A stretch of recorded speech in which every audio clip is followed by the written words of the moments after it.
ప్రతి ఒక్కరికి మన ఛానల్ ఫ్యామిలీ మెంబర్స్‌కి అందరికీ వినాయక చవితి శుభాకాంక్షలు. ఇది మా దేవాంగ స్ట్రీట్, ఈస్ట్ స్ట్రీట్ దేవుడనమాట. మాకు ఉభయం కూడా ఇస్తారు ఈ 3 డేస్. అండ్ మేమైతే ఒక చిన్న పని మీద కోవూరుకనేది వెళ్ళాము. అక్కడ నుంచి రిటర్న్ అయ్యేటప్పుడు ఇంకా వినాయక చవితి స్టార్టింగ్‌లో ఉంది కాబట్టి, ఒక 2 డేస్ ముందు నుంచి ఉంది కాబట్టి ఇంకా హైగా పూల రేట్లు అనేవి చాలా హైగా ఉన్నాయి. ఇదైతే నెల్లూరులో ఆత్మకూరు బస్ స్టాండ్ అంటారు కదా, ఆ ఆత్మకూరు బస్ స్టాండ్ దగ్గర పూలు అనమాట. నెల్లూరులో చాలా వరకు ఇక్కడే దొరుకుతాయి. పూల దండలు కానీ, పూలు కానీ చాలా చీప్గా ఉంటాయి. మన నెల్లూరు వాళ్ళకైతే బాగా తెలుస్తుంది. దీని ముందే కదా టౌన్ హాస్పిటల్ కూడా, అక్కడ కూడా పప్పులు అన్నీ దొరుకుతాయి అన్నమాట. నాకెందుకో ఇవి చూస్తూ ఉంటే ఓల్డెన్ డేసే గుర్తొస్తున్నాయండి. అండ్ ఎంత సంబరంగా, ఎంత హడావిడిగా వెళ్ళి పూలు కొనుక్కోవాలి, ఆ సామాగ్రి కొనుక్కోవాలి, ఇది కొనుక్కోవాలి అని అనుకుంటాం. లైఫ్ని కొంచెం ఎంజాయ్ చేయాలి అని అంటే ఇలాగే ఉంటుందన్నమాట. ఏంటంటే మనం ఎప్పుడైతే బయటకు వెళ్ళి అందరితో ఇంటరాక్ట్ అవుతామో అప్పుడు మనకి తెలుస్తుంది లోకం ఇలా ఉంటుందా అని. అండ్ వాళ్ళని బార్గెనింగ్ చేస్తూ, వాళ్ళు రాదమ్మా అదమ్మా అని చెప్తూ ఉంటే, మనం చేస్తూ ఉంటే లాస్ట్కి మన మాటే నెగ్గించుకొని మనం తెచ్చుకుంటాం. అది గర్ల్స్లో ఉండే టాలెంట్ కదా, బాయ్స్ చేయలేరు. అండ్ ఇక్కడ చూసారా, శుభం అనేది హోటల్, అక్కడ చూసారా కుడుములు 9 రూపాయలు అలా వేస్తున్నారనమాట. ఉండ్రాళ్ళు, సుకీలు, పులిహోర ఇది కూడా చేసుకోలేరేమో, అందుకని వాళ్ళు ఆర్డర్స్ వస్తాయేమో అందుకని వాళ్ళు ఆర్డర్స్ వేస్తున్నారు. ఇక్కడ చూసారా ఆమె ఎంత బాగా ముద్దాడుతూ ఉందో పాపని. ఇలాంటివి చూసినప్పుడు నాకు చాలా చాలా హ్యాపీగా అనిపిస్తుంది. అండ్ ఇది వచ్చి మా Atmakur bus stand. Atmakur bus stand అంటే ఇక్కడ బస్సెస్ కడపకి, కర్నూలు అలా వెళ్తాయన్నమాట. ఆర్టీసీ నుంచి ఇక్కడికి వచ్చి ఇక్కడ టౌన్ బస్సెస్ అన్నీ ఉంటాయన్నమాట. మన నెల్లూరు వాళ్ళకైతే బాగా తెలుస్తుంది. అండ్ మా షాపింగ్ అయితే స్టార్ట్ అయిపోయింది. ఇది వచ్చి నక్కలోళ్ళ సెంటర్ అంటారు. నేనేం డీగ్రేడ్ చేసి మాట్లాడట్లేదు క్యాస్ట్ని, దాన్ని ఆ సెంటర్ అనమాట, బోస్ బొమ్మ దగ్గర. ఇక్కడైతే సవరాలు అవన్నీ. నేనైతే ఈరోజు 4కి లేసేసాను అనమాట. మా వారికి ఎవరో చెప్పారంట నిన్న నైట్ 11:30 కల్లా పెట్టేసేయాలి ఈరోజు దేవుడికి అని. సో అందుకని నేను మా అత్తమ్మ లేసేసి పప్పు సుక్కీకి పప్పు అండ్ మినప్పప్పు, సాంబారు, పప్పు తాలింపుకి పప్పు, తాలింపు కోసుకొని అన్నీ చేసుకుంటూ ఉన్నానన్నమాట.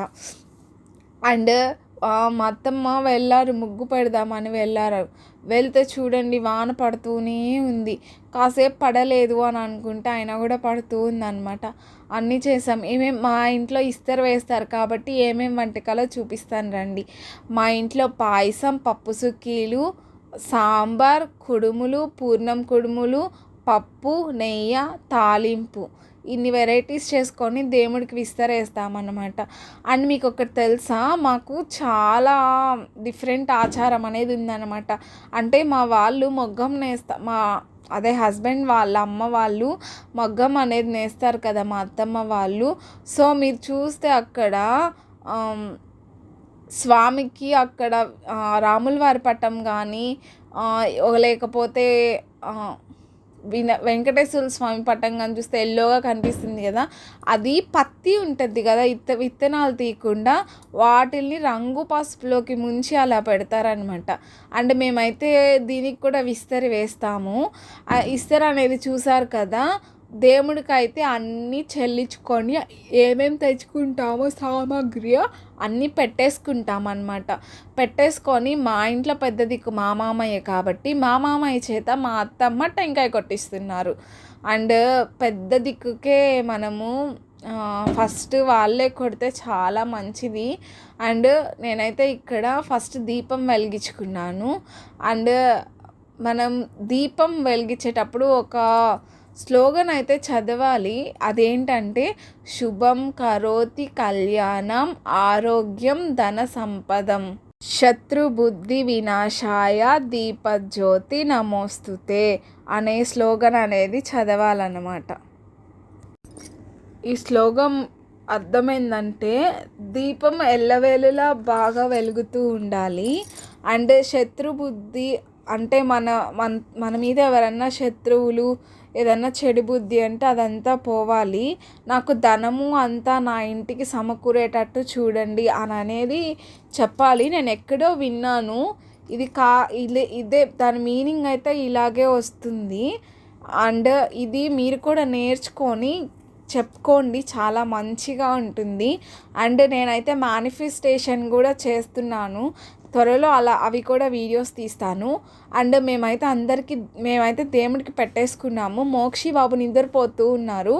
సో తను నిద్ర లేచిన తర్వాత మా అత్తమ్మ వచ్చి జేజీకి దండం పెట్టుకోనానా అని చెప్పి ఇప్పటి నుంచే నేర్పిస్తున్నారు అనమాట, హౌ టు బి డివోషనల్ అని. తనైతే చాలా అంటే నెమ్మదిగా నేర్పిస్తారు. అలా నేర్పిస్తూ ఉంటారనమాట. నేనైతే ఇలా రెడీ అయ్యాను ఈరోజు. సింపుల్గా మేకప్ వేసుకొని అలా రెడీ అయ్యాను. అండ్ మనం అనుకుంటాం కదా బొమ్మలు చూడ్డానికి వెళ్ళాలి అని.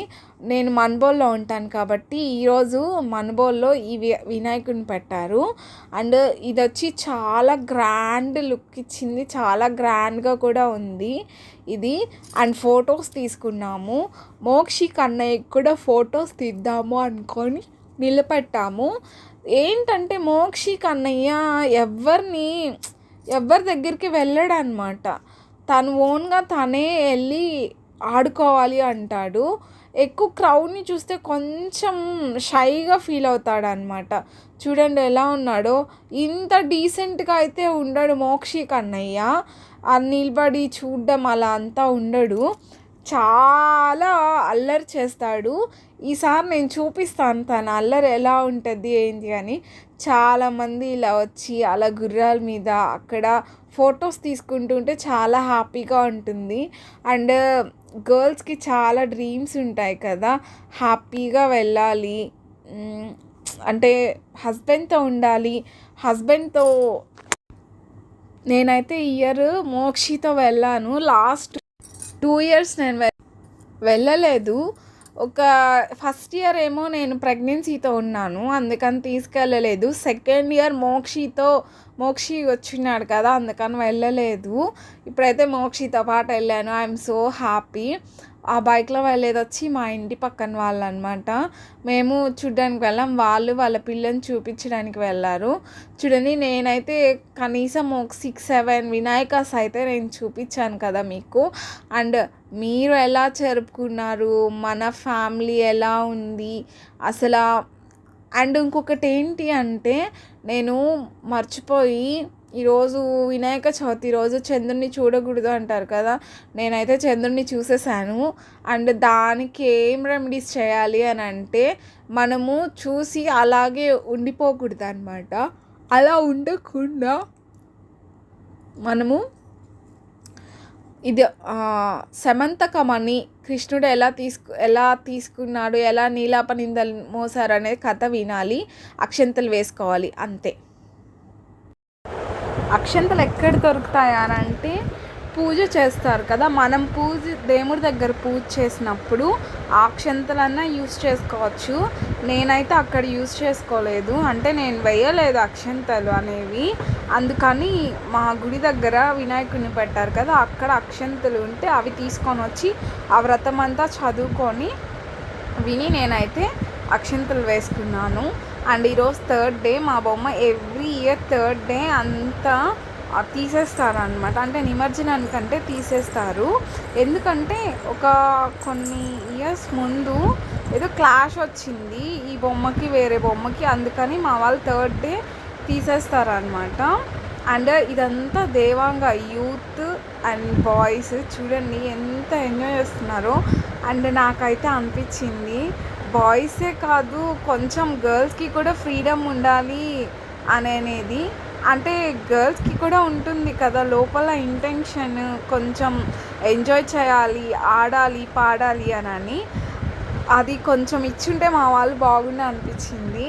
అండ్ వీళ్ళందరూ నాకు తమ్ముళ్ళు అలా అవుతారు అనమాట. అక్కడ ఉండే వాళ్ళందరూ నాకు రిలేటివ్సే కొంచెం. అండ్ అక్కడ ఎగురుతున్న వాళ్ళు వచ్చి మా మామయ్య వాళ్ళ చెల్లెలు వాళ్ళ హస్బెండ్ అనమాట. అండ్ అందరు వాళ్ళ కొడుకులు, మా మామయ్య వాళ్ళ చెల్లెలు కొడుకులు, వాళ్ళ మనవళ్ళు అందరూ వాళ్ళే అక్కడ ఉండేది. ఆల్మోస్ట్ మోక్షి కూడా వేస్తాడు అనుకున్నాను కానీ వేయలేదు. అండ్ ఇక్కడెక్కడన్నా మా వారు ఉన్నారేమో అని చూస్తారేమో, మా వారు అయితే లేరు. అండ్ చూడండి వాళ్ళు ఎంత సంబరంగా ఎంత జోష్గా ఎగురుతున్నారో. మా వాళ్ళందరూ చాలా హ్యాపీగా ఎంజాయ్ చేశారు. వాళ్ళని చూసి మేము ఇంకా హ్యాపీగా ఎంజాయ్ చేసామన్నమాట. అండ్ అందరూ ఇలాగే సెలబ్రేట్ చేసుకోవాలి. అండ్ నేను ఒక ఇన్సిడెంట్ అనేది మీకు షేర్ చేయాలనుకుంటున్నాను. ఏంటి అంటే లాస్ట్ ఇయర్ ఇలాగే వినాయక చవితి జరిగింది మాకు. మీకు ఎవరికన్నా మనుబోల్ ఐడియా ఉంటే లాస్ట్ ఇయర్ వినాయక చవితి అప్పుడు న్యూస్ పేపర్స్లో కూడా పడింది. ఇక్కడ పెద్ద పెద్ద టపాకాయలు తీసుకొచ్చారు వినాయక చవితి, ఇంకా నిమజ్జనం చేస్తారు కదా అప్పుడు మా వాళ్ళు వెలిగిస్తారు. కాకపోతే అక్కడ ఎక్కువ తీసుకొచ్చారనమాట. మిట్ట అని చెప్పి మాకు ఒక ఏరియా ఉంటుంది. ఆ ఏరియాలో కూడా మన వాళ్ళు కూడా ఉన్నారనమాట. అండ్ నేనేమి మళ్ళీ అంటారు క్యాస్ట్ డిస్క్రిమినేషన్ చేస్తున్నాను. నేను క్యాస్ట్ డిస్క్రిమినేషనే చేయట్లేదు. ఆల్ ఆర్ ఈక్వల్ నా దృష్టిలో. అండ్ అక్కడ బీసీ కాలనీ అని ఉంటుందన్నమాట మిట్ట మీద మన్బోల్లో.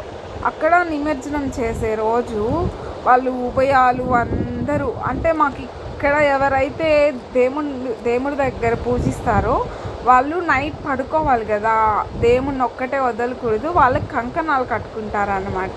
అలా ఆ చిన్న పిల్లలు కూడా కంకణాలు కట్టుకొని అక్కడే ఉండేవాళ్ళు. ఇంకా ఉభయాలు అన్నీ స్టార్ట్ చేసినప్పుడు ఒక టపాస్ ఇండికేటర్ లాగా ఒక టపాస్ అనేది పేలుస్తారనమాట. అలా పేల్చారంటమ్మా. ఎన్నో ల్యాక్స్కి తీసుకొచ్చారంట, ఒక 2-3 lakhs ఏమో తీసుకొచ్చారంట. బాగా ప్రోగ్రామ్ సెట్ చేసుకున్నారు. అండ్ పక్కన ఇళ్ళల్లో పడ్డారంట. ఎంత భయం లేకుండా ఉన్నారు అంటే ఒకే ఒక్క టపాసు కాల్చారంట. ఆ ఒక్క టపాసు కొంతమంది జీవితాలని అల్లకల్లోలం చేసేసింది.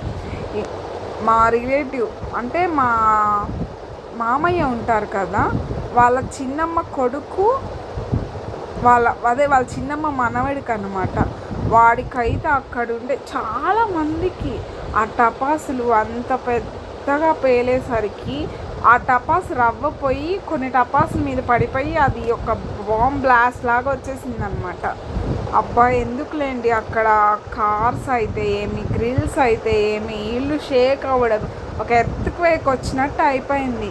ఆ అబ్బాయికి అయితే చిన్న చిన్న పలుకులు మొహానికి గడ్డం దగ్గర అంతా సివియర్గా అయిపోయింది అన్నమాట. కొంతమంది ఇల్లులు అయితే రేకుల ఇల్లులే చిల్లులు పడిపోయి అలా అయిపోయింది. సో మనం ఏదన్నా పని చేసేటప్పుడు ఎవరికి హామ్ కలగకుండా చూసుకోవాలి. ఎందుకంటే ఇప్పుడు అలా జరిగింది. అక్కడికి ఒక అబ్బాయి వచ్చాడు వేరే ఊరు నుంచి, నిమజ్జనం అయిపోతే రేపు వెళ్ళిపోదాము అని. ఆ అబ్బాయికి అయితే టెంకాయ వెళ్ళి కడుపులో గుచ్చుకొని చనిపోయాడు. సో ఒక ప్రాణమే తీసేస్తారు. అలా ఈ మధ్య కూడా చాలా ఇన్సిడెంట్స్ అనేవి జరుగుతున్నాయి మందు పేల్చడం వల్ల. సో మనము చాలా చాలా కేర్ఫుల్గా ఉండాలి. పిల్లలు ఎవరైనా చేసుకునే వాళ్ళు పెద్దల పర్యవేక్షణలో చేసుకోండి. ఎందుకంటే మీకు తెలీదు, పెద్దవాళ్ళకి తెలిసి ఉంటుంది. వాళ్ళని దగ్గర పెట్టుకొని చేసుకోండి. మీ పిల్లలు చేసుకుంటున్నారు అంటే మీరు ప్రోత్సహించండి, అంతేగాని వెనక్కి లాగొద్దు. అండ్ ఇంకొకటి ఏంటంటే వాళ్ళకి అండగా మీరు నిలబడండి. ఇప్పుడు చూడండి, ఇప్పుడు మా పెద్ద వాళ్ళందరూ ఉన్నారు కాబట్టి ఆ చిన్న పిల్లలు వాళ్ళు అందరూ డ్యాన్స్ వేస్తున్నారు అనమాట. అండ్ అలా అందరూ మన వెనకే ఉండాలి. అండ్ మన ఫ్రీడమ్కి మనకి ఫ్రీడమ్ ఇవ్వాలి. మన ఫ్రీడమ్కి ఎవ్వరూ అడ్డు చెప్పకూడదు అనమాట. నాకు మా వాళ్ళలో నచ్చేది ఇదే.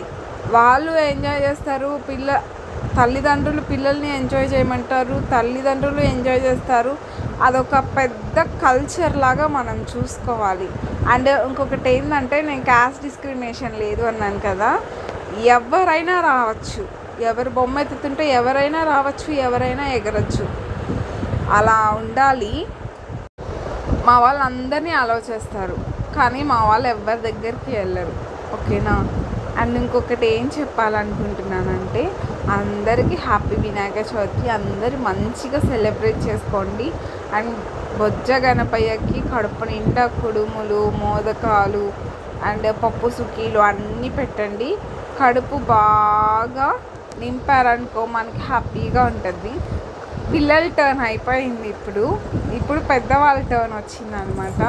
అందరూ పెద్దలు పిల్లలు అనే వాళ్ళు లేకుండా ఎంజాయ్ చేస్తూ ఉన్నారనమాట.